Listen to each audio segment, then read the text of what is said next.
Bagian kedua dari sifat atom berdasarkan konsep fisika kuantum. Nah, minggu lalu kita sudah belajar tiga hal yang merupakan kelemahan dari fisika klasik ya.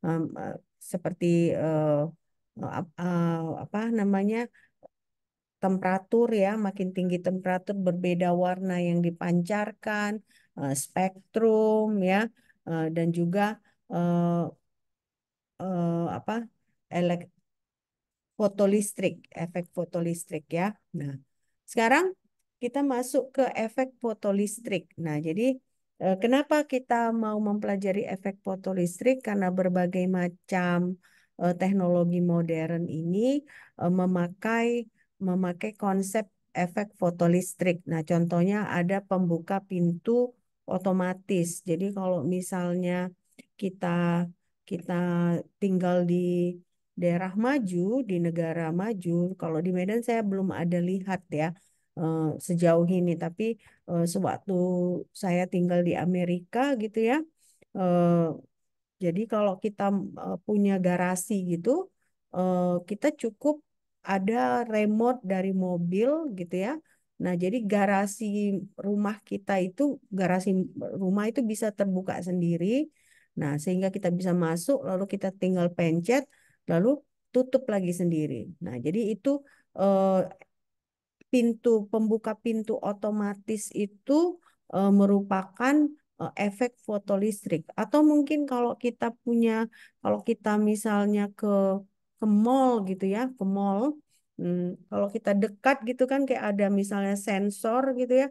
Nah, itu kan si pintu itu terbuka sendiri gitu. Nah, itu em, merupakan efek fotolistrik ya. Nah, Eh, jadi prinsip efek fotolistrik ini pertama kali ya, ingat minggu lalu kita pelajari baru Henry Hertz ini mengkarakterisasi, menemukan adanya gelombang elektromagnetik. Nah, jadi apa sebenarnya efek fotolistrik ini?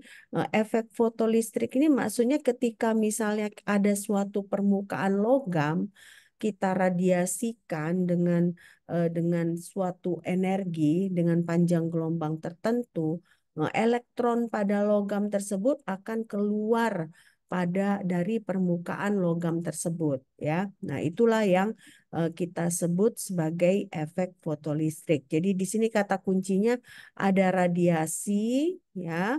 Radiasi dengan panjang gelombang tertentu, lalu kita pancarkan ke permukaan logam.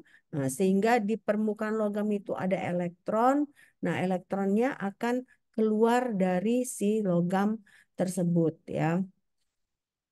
Nah, sekarang eh, fotolistrik ini eh, dia konsisten dengan dua hal ya. Dia pertama memang bisa dijelaskan juga dengan teori klasik. Kenapa? Karena si efek fotolistrik ini merupakan menggunakan prinsip gelombang elektromagnetik. Artinya apa? Gelombang elektromagnetik ini ada energi dan ada momentum, ya. Ada energi dan ada momentum. Tetapi eh, ada beberapa parameter dari si efek fotolistrik ini yang tidak bisa dijelaskan dengan teori klasik. Nah, contohnya misalnya tadi kan saya bilang efek fotolistrik itu kita radiasikan si si permukaan logam itu dengan panjang gelombang tertentu. Nah, berarti kalau ada panjang gelombang berarti kan ada eh, frekuensi frekuensi dari si radiasi tersebut, frekuensi dan intensitasnya. Nah, jadi frekuensi radiasi dan intensitas ini tidak bisa dijelaskan secara klasik. Nah, jadi makanya di sini kita butuhkan butuhkan teori fisika kuantum atau mekanika kuantum untuk menjelaskan efek fotolistrik ini ya. Jadi karena tidak hanya tentang energi dan momentum, tetapi kita harus mendiskusikan tentang frekuensi dan intensitas radiasi. Oke. Nah, ini dia si Heinrich Hertz ini ya. Nah, jadi ketika dia rancang ini, ya kan? Nah, ternyata kalau kita misalkan ini misalnya ada permukaan metal, nah kalian harus harus buat di catatan kalian ini harus metal ya, nggak bisa insulator, harus metal. Nah, jadi si metal ini ketika kita iradiasi dengan panjang cahaya pada panjang gelombang tertentu, elektron pada permukaannya akan namanya ini keluar atau kalau dalam bahasa Inggrisnya ejected. Nah, ejected. Jadi lebih lebih cocok istilah dalam bahasa Inggris bahwa dia ejected dari permukaan metal tersebut ya. Nah, jadi sekarang berarti ada kita masuk istilah baru namanya fungsi kerja. Fungsi kerja itu lambangnya seperti ini, theta ya. Nah, fungsi kerja ini ya definisinya adalah energi yang dibutuhkan agar elektron bisa ejected dari permukaan logam ya. Nah, setiap material itu berbeda fungsi kerjanya. Jadi kalau kita tanya fungsi kerja sodium, misalnya contohnya ini 1,82 elektron volt. Nah, ini berbeda dengan misalnya fungsi kerja dari besi. Jadi makanya fungsi kerja ini unik untuk setiap material. Ya, unik setiap material. Nah, elektron volt ini ya sering kalian dengar, ini satuannya 1 elektron volt sama dengan 1,602 dikali 10 pangkat negatif 19 joule. Nah, berarti ini katanya sesuai dengan energi yang diambil oleh elektron ketika ada perbedaan potensial 1 volt. Ya, 1 volt. Nah, perbedaan potensial 1 volt. Oke. Nah, berarti eh, seperti ini kalau prinsip klasik bilang ya elektron itu bisa keluar asalkan ada energi yang cukup gitu ya, energi yang cukup menyebabkan si elektron keluar. Tapi ternyata fisika kuantum mengamati bahwa kalau energinya itu belum melewati si si ini si fungsi kerja ini nggak akan bisa elektron itu keluar dari permukaan. Nah, jadi dia harus mengikuti persyaratan fungsi kerja sebelum si elektron itu bisa keluar dari permukaan. Nah, nanti makanya ada biasanya suka keluar di UTS, kalian akan menghitung fungsi kerja ya. Nah, kalian akan menghitung fungsi kerja dan baru kalian tentukan apakah memang bisa dengan radiasi tertentu elektron itu bisa ejected dari permukaan. Oke, nah ini jadi di sini ada energi kinetik elektron meningkat dengan intensitas radiasi, tetapi ya dia persyaratannya harus memenuhi fungsi kerja ini. Kalau fungsi kerja ini nggak dimenuhi, sebesar apapun radiasi yang kita pancarkan pada pada permukaan tersebut, tetap tidak akan bisa mengeluarkan elektron dari permukaan. Oke. Oke, nah, jadi elektron ini kalau kalian lihat di sini ada penundaan waktu antara penyerapan radiasi dan ejeksi elektron. Jadi kan kalau permukaan itu kalau kita radiasi kan dia harus serap dulu radiasinya, baru ketika diserap baru bisa diejeksi si elektron ini ya.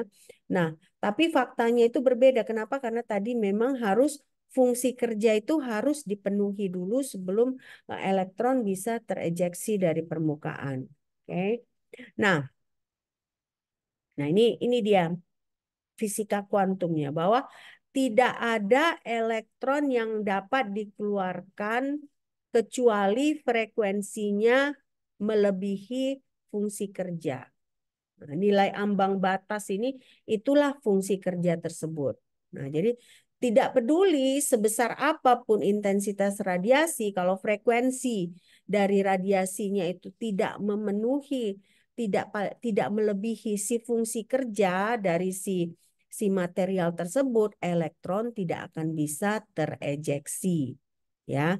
Nah, jadi kalau kalian bisa, kalau memang ini membingungkan gitu, tapi seperti itu. Misalnya, contohnya ada sesuatu energi yang sangat tinggi intensitas radiasinya, tetapi dia frekuensinya itu tidak tidak melebihi si fungsi kerja dari elektron tadi, dari material tadi. Nah, jadi kok elektronnya tidak akan terejeksi. Nah, itulah dia frekuensi itu harus melebihi ambang batas. Jadi frekuensi radiasi harus melebihi ambang batas agar elektron itu bisa terejeksi dari permukaan, ya. Nah, ini kita lihat. Untuk natrium itu kalau kalian lihat di sini frekuensi nolnya adalah 4,39 dikali 10 pangkat 14 Hertz. Nah, ini berarti sesuai dengan panjang gelombang 683 nanometer. Nah, jadi artinya apa? Artinya kalau kita punya radiasi dengan panjang gelombang 400 nanometer, dia nggak akan bisa mengejeksi elektron pada permukaan natrium. Jadi dia harus mengikuti panjang gelombang dari si natrium ini. Ya, ini dia. Jadi inilah ambang batasnya. Kurang dari ini nggak bisa, harus lebih baru bisa. Ya. Nah, jadi ini rumusnya. Coba kalian catat karena nanti akan selalu keluar dalam ujian ya. Nah, di sini kalau kita lihat ya, rumus untuk penentuannya adalah setengah MV kuadrat sama dengan H dikurang V dikurang V naught ya, atau sama dengan HV dikurang fungsi kerja. Fungsi kerja. Nah, di sini kita bisa menghitung fungsi kerjanya. Nah, fungsi kerja itu artinya adalah HV naught. Nah, khusus untuk natrium itu fungsi kerjanya sama dengan 3,6 dikali 10 pangkat negatif 19 Joule atau kalau dalam elektron volt adalah 1,82 elektron volt. Oke. Nah, sampai di sini ada pertanyaan? Ada pertanyaan? Tidak ada? Oke, kita lanjut ya. Nah, jadi di sini energi kinetik meningkat secara linear dengan frekuensi di atas ambang batas. Nah, makanya ini kan di sini kita lihat kan ini ambang batasnya. Begitu di atas ambang batas, si energi kinetiknya itu dia meningkat secara drastis, walaupun dia bukan eksponensial, dia linier ya. Meningkatnya secara drastis, secara linier. Nah, artinya di sini berarti peningkatan intensitas meningkatkan jumlah fotoelektron, tapi persyaratannya itu tadi intensitas frekuensi dari radiasinya itu harus lebih besar dari frekuensi ambang batas. Nah, begitu frekuensinya melebihi frekuensi ambang batas, kita tingkatkan intensitas radiasinya, jumlah fotoelektronnya juga meningkat. Nah, inilah yang kita sebut sebagai efek fotolistrik ya. Nah, lalu si Einstein tahun 1905 menjelaskan juga tentang efek fotolistrik ya. Einstein dia menerima hipotesis dari Planck yang menyatakan bahwa Planck itu menyatakan bahwa radiasi itu membawa energi sebesar HV. Ya, kalau kalian ingat kan energi itu sama dengan HC per lambda, tapi C per lambda itu adalah V atau frekuensi ya. Nah, jadi sekarang kalau kita punya elektron yang ada pada permukaan logam dengan fungsi kerja theta ini ya. Nah, berarti kuantum energi ini ya untuk mengeluarkan elektron itu harus paling tidak sama dengan fungsi kerja agar dapat mengeluarkan elektron. Nah, jadi HV itu harus dia paling tidak sama dengan fungsi kerja. Kalau bisa lebih besar dari fungsi kerja, tapi dia minimumnya itu adalah si fungsi kerja ini. Nah, jadi kalau dia tidak sama dengan fungsi kerja ini, ya, dia tidak akan bisa mengeluarkan elektron dari permukaan logam tersebut. Oke.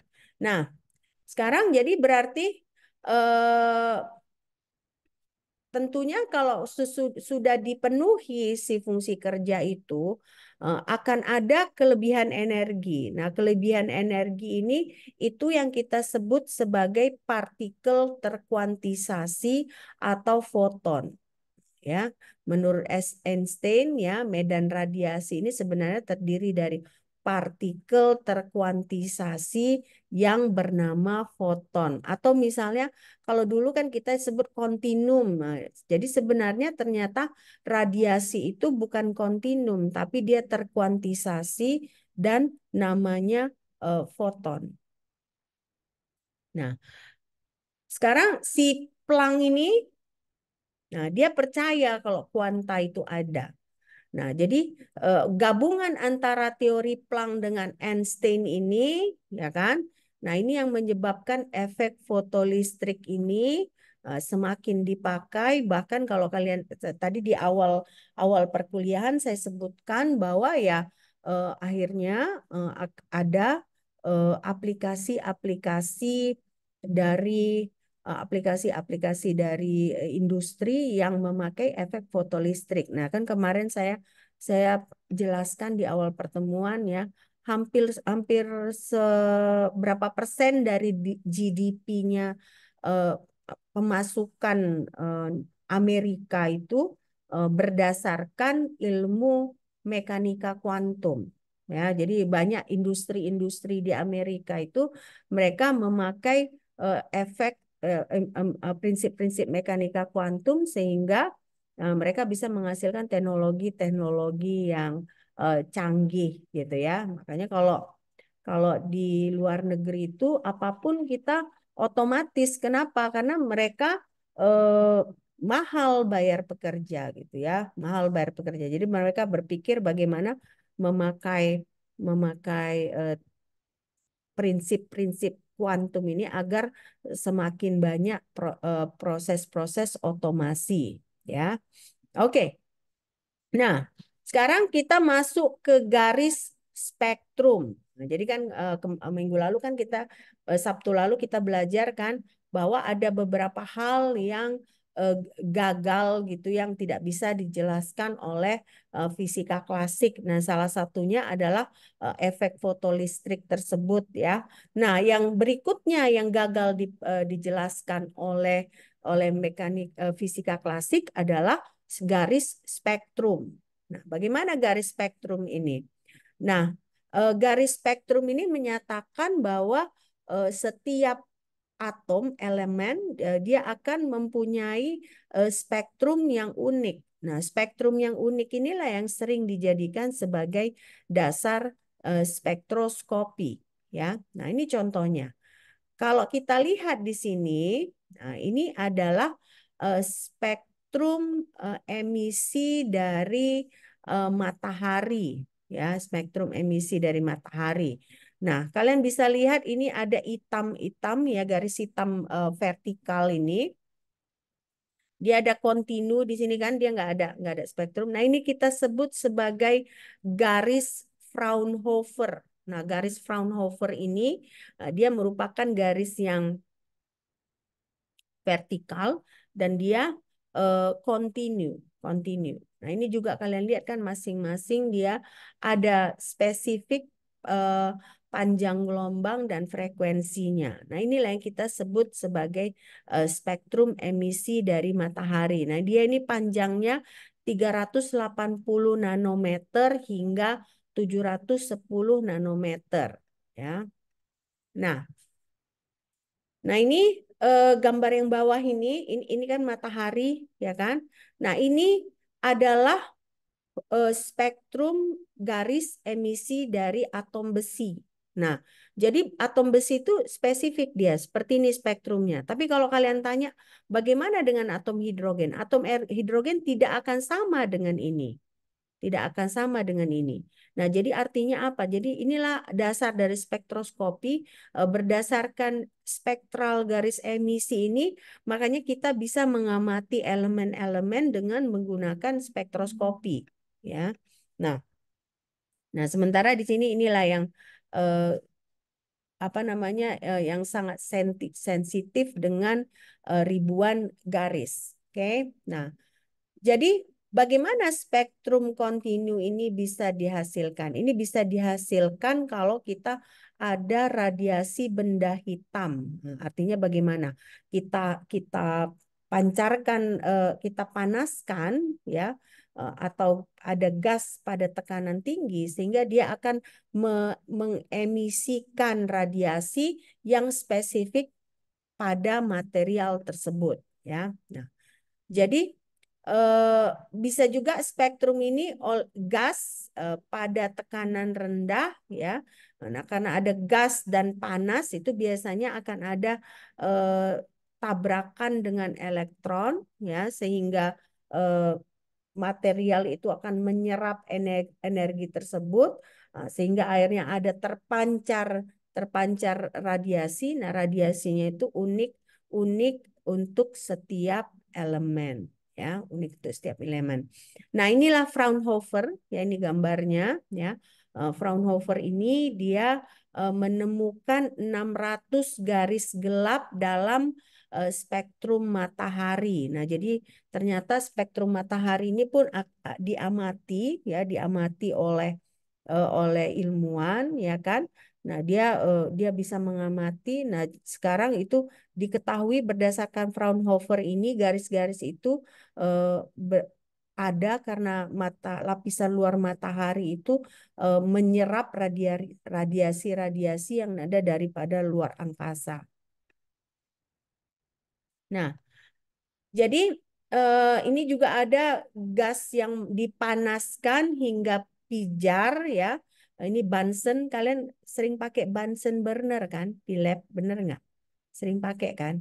Nah, Bunsen burner ini kan dia awalnya eh, si si Bunsen ini melakukan Bunsen dan Kirchhoff, ya. Dia memanaskan gas, ya kan, sehingga ada pijar. Nah, pijarnya itu ternyata memancarkan cahaya dengan beberapa panjang gelombang. Artinya apa? Gas itu kan senyawa, berarti kalau berbeda gas yang digunakan, berbeda panjang gelombang yang dipancarkan saat dipanaskan. Ya, itulah dia spektrum dari setiap senyawa itu berbeda. Nah, itu yang merupakan dasar dari spektroskopi, ya.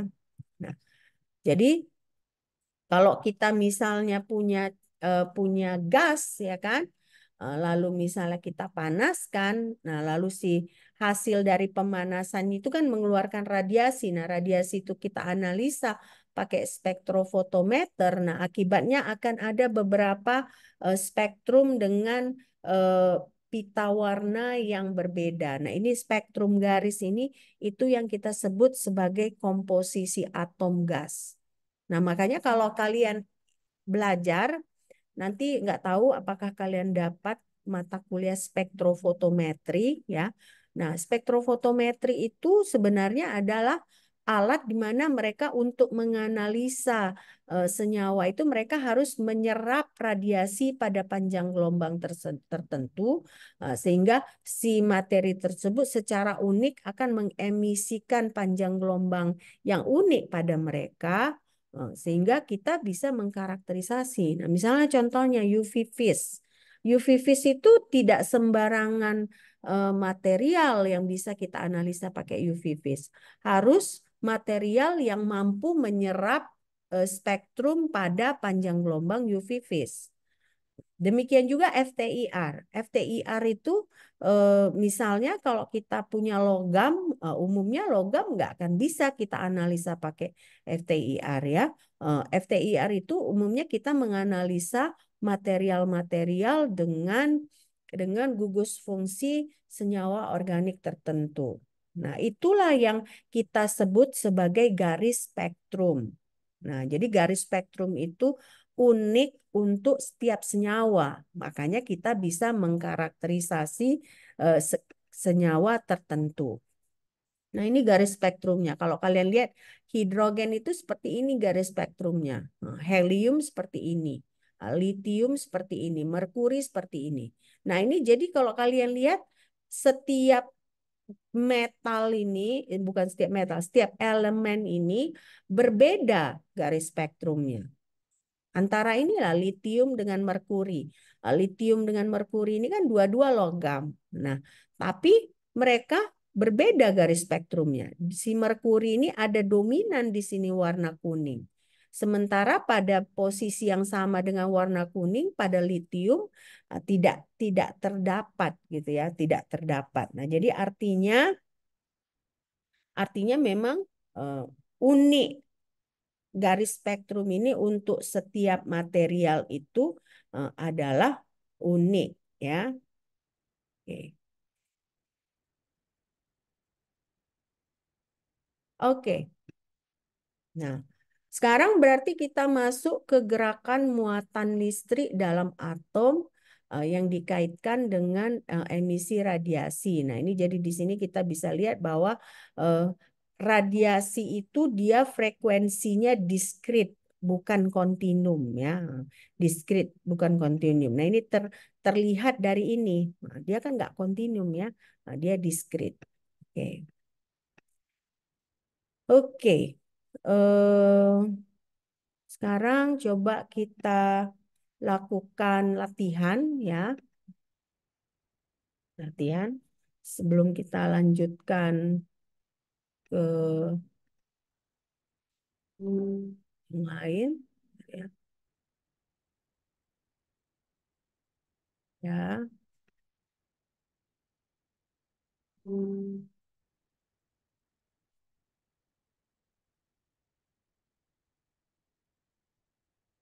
Sabar ya, sabar kan? Sabar ya, latihan kita. Maksud saya eh, kita tidak akan mengerti kalau misalnya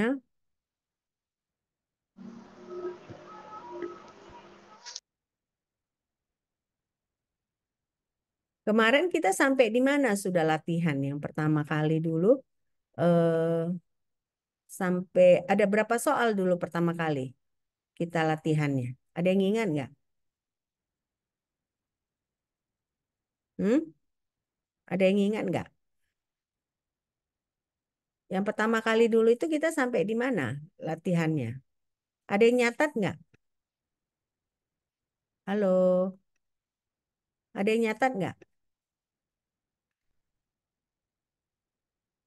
Halo PSPK 20 20 berapa kalian? 23 ya? PSPK 23 atau 22? Dua-dua, Mem.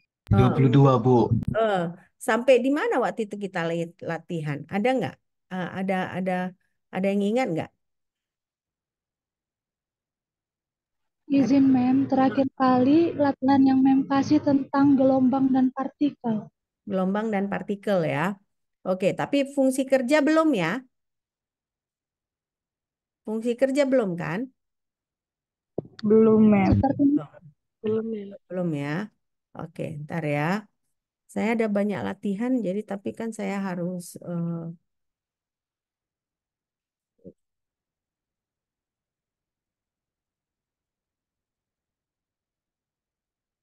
bentar sabar ya.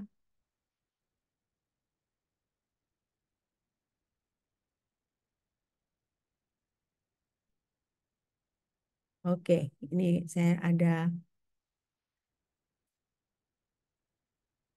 kasih kalian waktu karena saya pikir eh, latihan ini yang penting ya.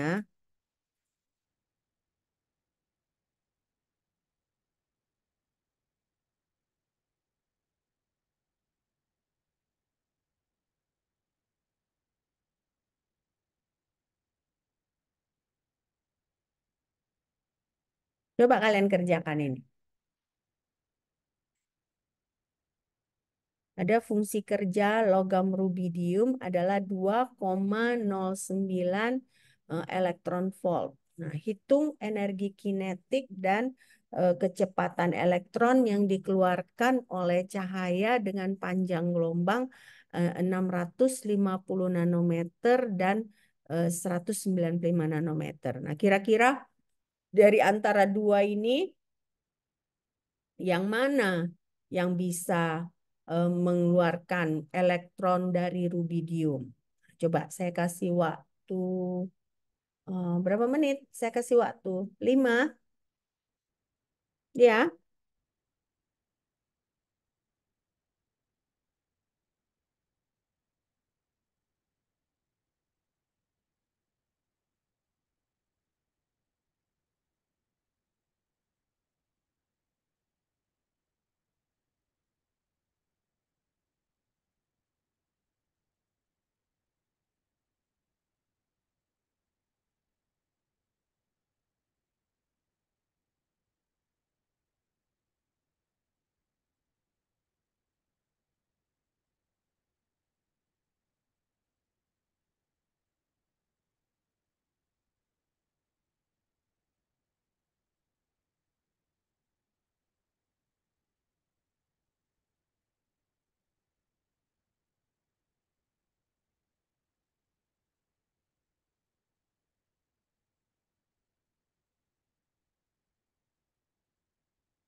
Oke, coba dikerjakan ya.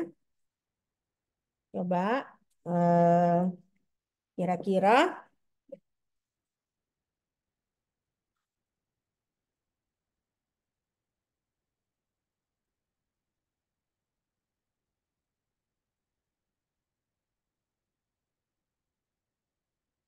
tadi ada rumusnya kan? Ada kan? Dicatat nggak? Ada, Mem. Dicatat tadi rumusnya kan? Iya, Mem. Oke. Jadi walaupun tadi Gideon sambil pegang bantal, Gideon catat ya Gideon. Catat, Mem. Oke, good, good.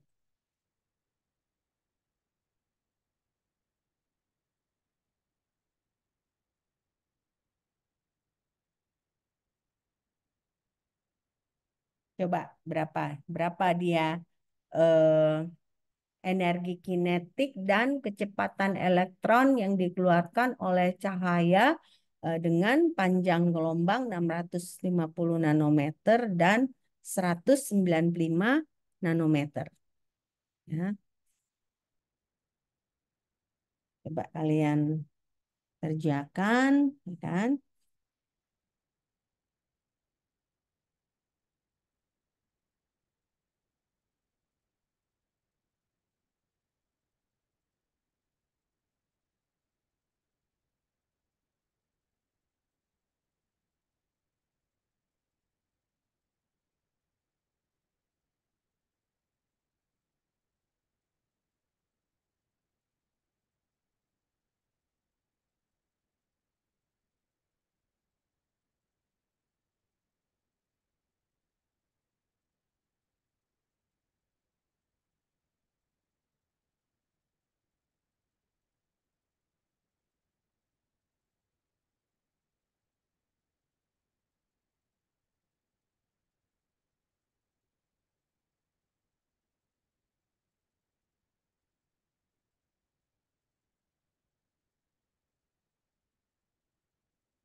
Coba dikerjakan ya.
Jadi tadi apa prinsipnya fotoelektron, foto foto foto listrik bahwa elektron itu hanya bisa terejeksi dari permukaan logam kalau energinya itu paling tidak harus memenuhi fungsi kerja ini. Nah, jadi kita mau hitung kalau kita punya panjang gelombang 650 nanometer, apakah dia lebih besar atau lebih kecil dari fungsi kerja? Juga kalau kita punya 195, ya kan, nanometer, apakah dia lebih kecil atau lebih besar dari si fungsi kerja. Nah, jadi itu yang menjadi penjelasan nanti di situ. Saya suka mengeluarkan soal yang seperti ini di ujian, ya. Jadi kalian harus bisa mengerti ini supaya nanti kalian bisa mengerjakan UTS, ya. Energi kinetiknya lebih besar dari rubidium, Mem. Yang mana? Kan ada dua di situ. Untuk yang panjang gelombang 650 itu dapatnya 2,43 elektron volt, sedangkan yang 195 nanometer dapat 12,23 energi volt elektron. Kamu cara menghitungnya bagaimana itu? Saya nggak apa namanya ya, karena jawabannya nggak. Energi fotonnya berapa kamu dapat untuk panjang gelombang 650? Tunggu gini, 2,09 itu kalau kita ubah ke joule berapa? Coba lakukan itu dulu. 2,09 karena jawabannya itu kamu nggak benar karena harusnya yang 650 itu tidak akan bisa mengejeksi elektron. Tapi yang 195 dia bisa mengejeksi elektron. Oke. Nah, jadi sekarang coba yang kamu lakukan pertama 2,09 elektron volt itu berapa joule itu? Tadi kan ada Oh, saya di slide saya konversi dari elektron ke joule ada kan? Ada yang catat nggak? Gideon catat nggak tadi? Konversi dari catat, Mem. catat. Nah, coba. Kan ada kan satu elektron volt itu berapa joule? 3,6 kali 10 pangkat 19. Nah, segitu kan. Saya nggak cek, cuman saya asumsikan benar. 1,602 dikali 10 pangkat negatif 19 joule elektron volt pangkat negatif 1. Nah, jadi kalau kalian kalikan, kalian bisa dapat joule ya. Nah, jadi berapa joule dia? 2,09 elektron volt ini. Berapa joule? 3,34 kali 10 pangkat minus 19 joule. Oke, good. Nah, itu kita dapatkan. Berarti di dalam joule itu si fungsi kerja itu kita udah tahu dalam joule. Nah, kita punya lambda 650 nanometer. Nah, kalau kita pakai Hc per lambda berapa dia energi fotonnya kalau 650 nanometer? Jangan lupa konversikan si 650 nanometer kemana? Ke meter ya. Karena kan dia itu nggak setara satuannya dia nggak akan bisa gitu ya, nggak akan bisa menghitung. Oke, jadi berapa dia? Yang 650 nanometer. 4,225 kali 10 pangkat minus 10 meter kuadrat. Kenapa kok kalian bersalahan menghitungnya? Bagaimana kamu menghitungnya? H-nya itu berapa, Gideon?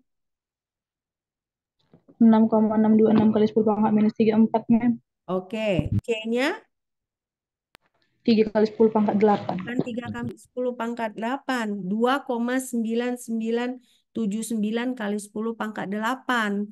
3 kali 10 pangkat 8 itu nggak akurat dia nilainya. Jadi yang kalian pakai adalah 2,9979 kali 10 pangkat 8 ya. Nah, batu kita bagi 650 itu kita konversikan ke mana? Meter, Mem. Meter. Jadi berapa nilainya? 650 kali 10 pangkat 9 meter. 9 atau negatif 9? -9, Mem. Minus Minus 9. 9. Nah, jadi kalau begitu berapa nilainya? Berapa nilainya? 4 itu? Sampai 4, enggak kan? 3,3. 3,06 kan? 3,06 kali 10 pangkat berapa? Minus 19 Joule. Minus 19. Nah, kalau kayak gitu keadaannya yang 650 nanometer ini lebih kecil atau lebih besar dari fungsi kerjanya? Lebih kecil, Mem. Lebih kecil. Artinya apa? Kalau kita menggunakan radiasi pada panjang gelombang 650 nanometer, bisa nggak kita ejeksi elektron pada rubidium? Nggak bisa. Nggak Mem. bisa, nggak bisa. Artinya nggak bisa. Berarti panjang gelombang radiasi dengan panjang gelombang 650 nanometer tidak akan tidak akan mengejeksi elektron pada atom rubidium. Oke, sekarang 195 nanometer. Berapa energinya? Coba hitung.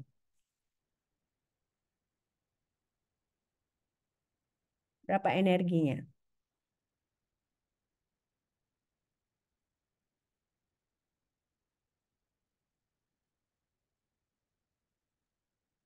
1,02 kali 10 pangkat minus 18 Oh, Joule, Mem.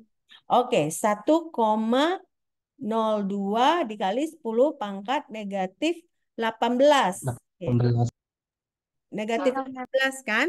Oke, berarti itu artinya bisa dia mengejeksi elektron ya pada permukaan si rubidium. Nah, tapi ada pertanyaan yang lain. Untuk yang ini kita udah hentikan sampai menghitung energi ya, karena dia nggak bisa mengejeksi. Nah, untuk yang I2, karena dia bisa mengejeksi elektron, nah di sini ditanyakan hitung energi kinetik dan kecepatan kecepatan elektron yang dikeluarkan oleh radiasi dengan panjang gelombang 195 nanometer. Coba, bisa nggak kalian kerjakan? Ngerti kan? Kan kalau yang I1 itu nggak bisa dia mengejeksi elektron dari permukaan, ya kan? Tapi yang I2, nah dia bisa mengejeksi elektron dari permukaan. Tapi pertanyaannya sekarang, ketika elektron itu keluar dari permukaan itu, berapa energi kinetiknya? Nah, lalu ketika kalau kita tahu energi kinetiknya berapa kecepatannya? Oke, coba saya kasih kesempatan kalian mengerjakan. Semua coba dikerjakan supaya nanti ketika ujian ya kalian tidak kesusahan ya.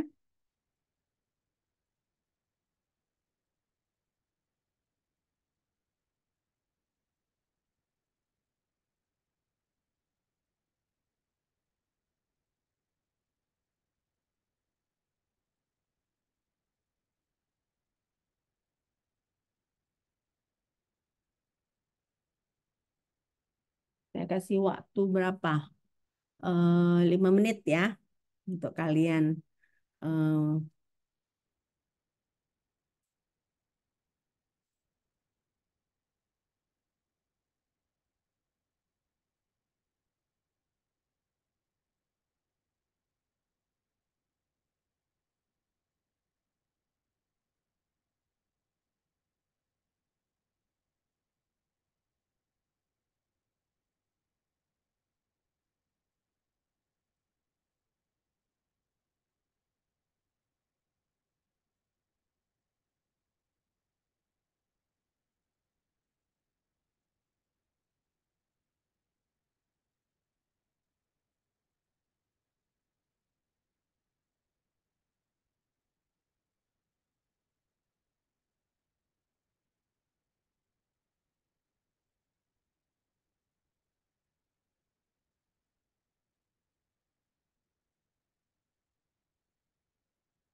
Dapat kira-kira?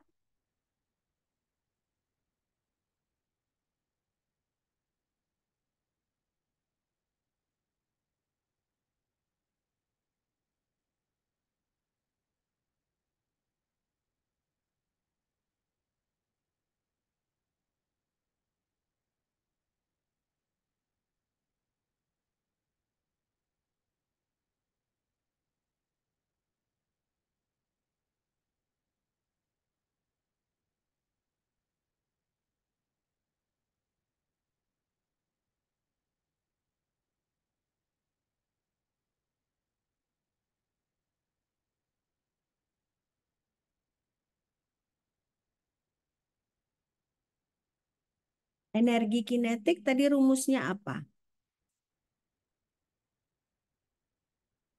HC per lambda dikurang fungsi kerja, ya. Dikurang fungsi kerja. Berarti kalau kita dapat energinya itu kan tadi kita dapat energi fotonnya 1,02 dikali 10 pangkat negatif 18 joule, ya.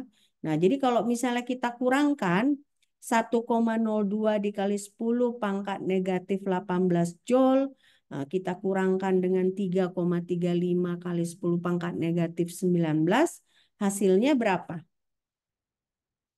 Hasilnya berapa? 0,6 Bu. 6,85 kali 10 pangkat minus 19 joule, Mem. 6,84 kali 10 pangkat negatif 19 joule. Oke. Nah, sekarang kan gini. Yang ditanyakan ada dua hal. Apa aja yang ditanyakan? Pertama, energi kinetik. Energi kinetik sudah kita jawab kan. EK sama dengan energi foton dikurang fungsi kerja tadi. Nah, sekarang kecepatan elektron bisa kita jawab dengan menggunakan fisika klasik. Apa itu? EK sama dengan setengah MV pangkat 2. Artinya V itu rumusnya bagaimana? V sama dengan akar dikali 2 massa, tunggu dulu. Ya, V sama dengan adalah, tunggu, EK sama dengan setengah MV pangkat 2. Berarti V-nya sama dengan apa? 2 EK dibagi M, ya kan? Benar nggak? Ya kan? Masanya itu adalah kalian pakai massa elektron. Jadi berapa V-nya? Artinya V-nya sama dengan akar dari 2 dikali si energi kinetik tadi dibagi massa elektron. Berapa massa elektron? Ada yang tahu massa elektron berapa? Coba, massa elektron itu berapa? Hmm? Emilia tahu berapa massa elektron? Emilia Jebua. Hmm? Berapa massa elektron? 9, Kali 10 9,11 Bu. Kali 10 pangkat 9,109 kali 10 pangkat negatif 1. Jadi berapa? Berapa kecepatan elektronnya jadinya?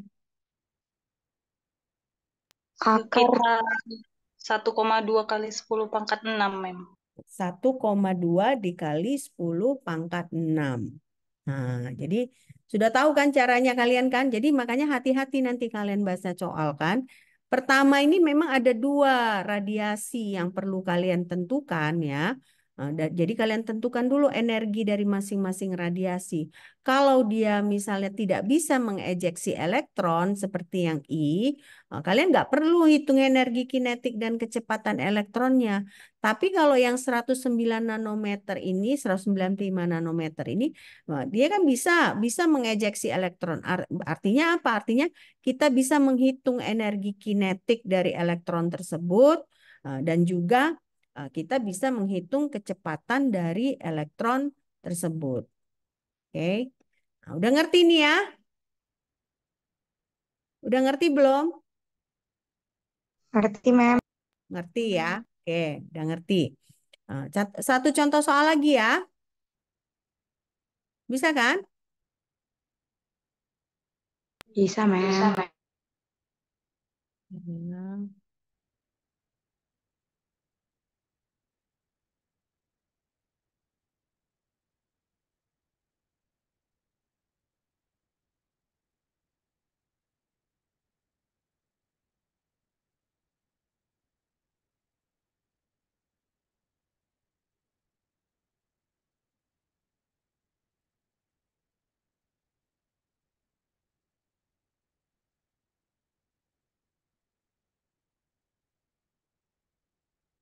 Oke, coba kerjakan yang ini.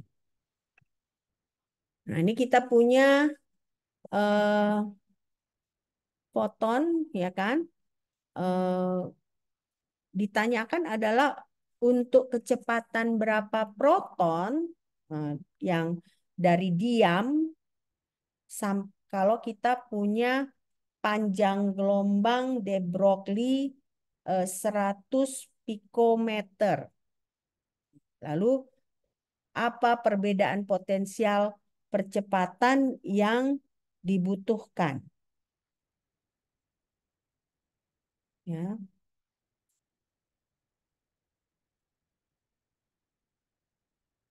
Nah, ini kalian harus pakai rumus eh, lambda sama dengan H dibagi P. P itu momentum, ya kan? P itu momentum. Nah, jadi lambda sama dengan H dibagi M dikali V.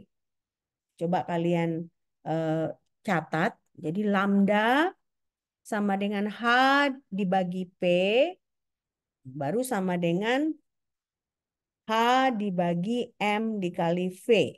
Nah, berarti kan V-nya berarti V-nya sama dengan H dibagi M lambda. M-nya itu kembali lagi adalah massa elektron tadi, massa elektron. Hanya apa? Hanya apa? Konstanta. Konstanta Planck. Nah, jadi V-nya berapa di situ?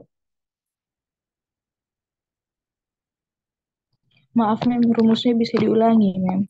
Rumusnya itu lambda sama dengan H dibagi P, lalu sama dengan H dibagi M dikali V. V kecepatan ya. Jadi dari situ kecepatannya bisa kalian hitung. Karena kan pertama dia tanyakan berapa kecepatannya. Lalu yang kedua yang ditanyakan adalah eh, perbedaan potensialnya. Tapi jawab dulu berapa kecepatannya. Coba. 0,727 kali 10 pangkat minus 26, Mem. Hmm, oh, oke. Ini kamu udah ubah 100 pm ke meter belum? Sudah, Mem. 10 pangkat minus 8. 10 pangkat minus 8. Tapi kamu dapatnya berapa tadi?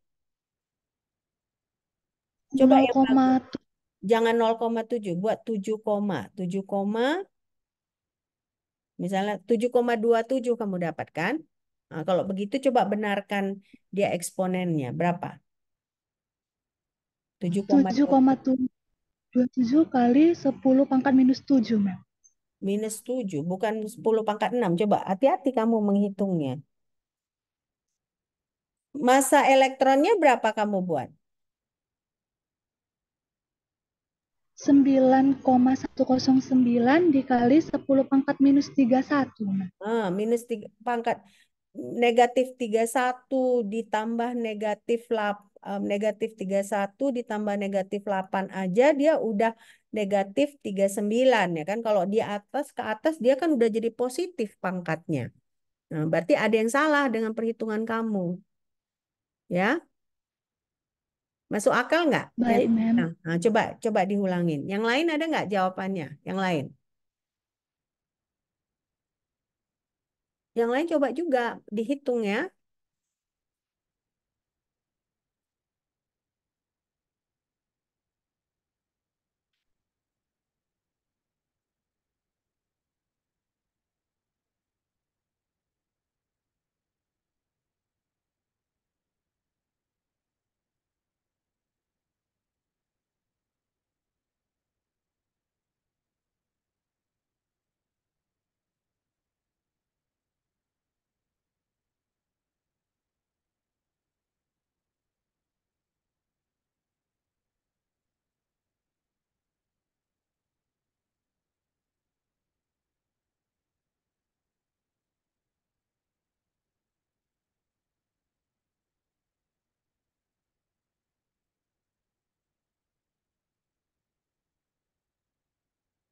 Dapat?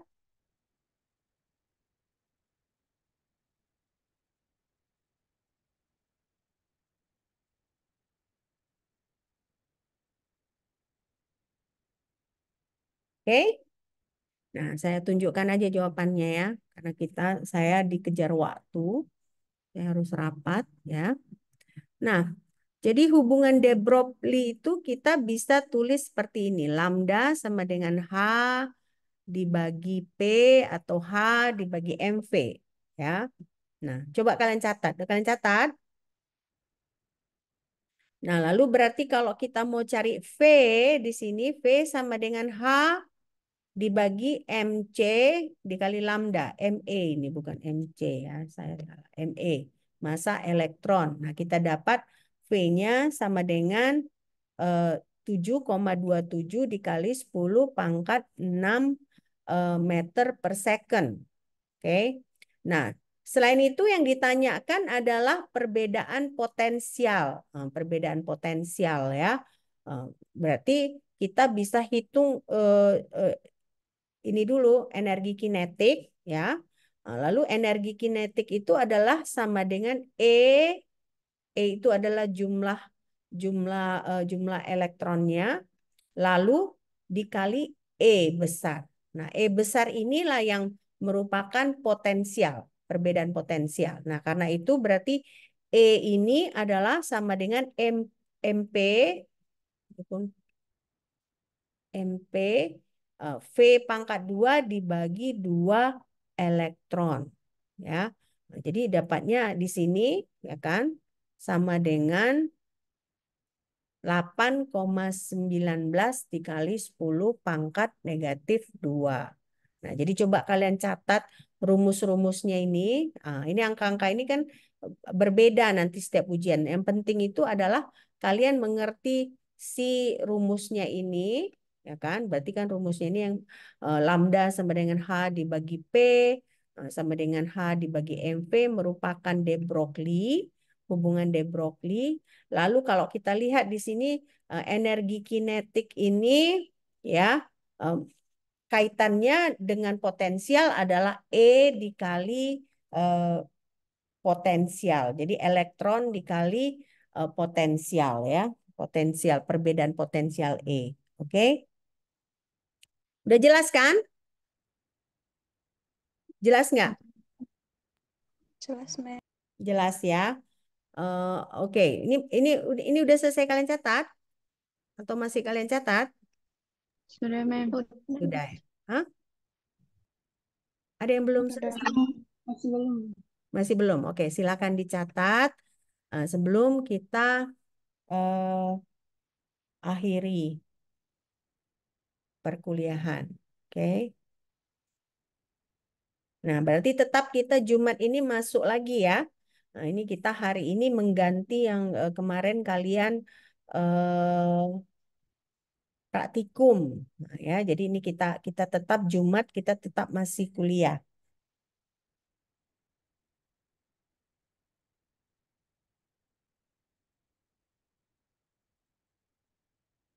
Sudah? Selesai? Selesai ya? Oke, selesai. Nah, sampai di sini ada pertanyaan kah? Ada pertanyaan nggak? Tidak ada, Mem. Tidak ada.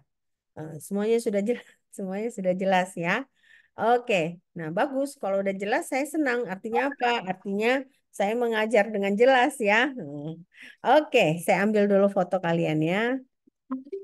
Oke, oke. Kalau begitu sampai jumpa hari Jumat ya. Enggak juga. Hari ini kita juga ketemu ya. Nanti kita mudah-mudahan rapat saya udah selesai. Jadi kita ketemu lagi 11.20 secara luring ya. Oke. Oke, sampai jumpa nanti jam 11.20. Bye. Terima kasih, Mem. Terima kasih, Mem.